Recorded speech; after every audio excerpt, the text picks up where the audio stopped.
we are the next episode of Dr. D now. Today we have Dr. Greg Wells with us. So happy to be here, and I've missed you guys, and it's great to see you, even if it's over Zoom. Person who goes everyday running, or maybe just everyday gym, and a strong person who has a regular athletic performance. What is the difference between their diet and athletes? Is that they're just consistent.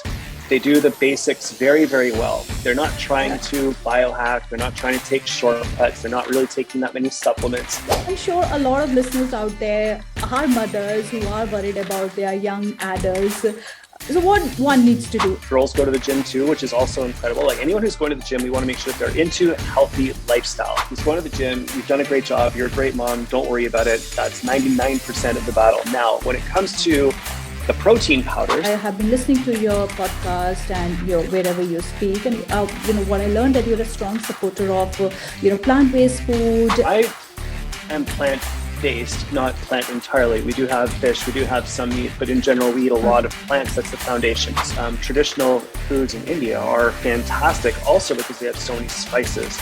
And when we have lots of spices in our foods, and then I realize there's many different regions in India with many different styles. A lot of colorful, vegetables and fruits. I mean, you can cover up all the major antioxidants with that. Listeners here that, I heard you for the first time in Toronto where you spoke about, the sleep pattern and how, one requires how many hours of sleep and in detail. Definitely change things up every 2 to 3 months. I'll do a redo of the routine depending on what's going on.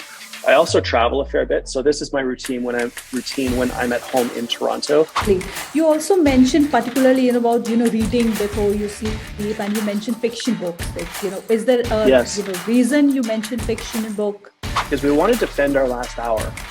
The last hour before you fall asleep at night, you want to make sure that you're doing things that help you to decompress and to relax. Okay, lovely. So it's like listening to a story and just then going in a dreamland, reading the fiction. Exactly.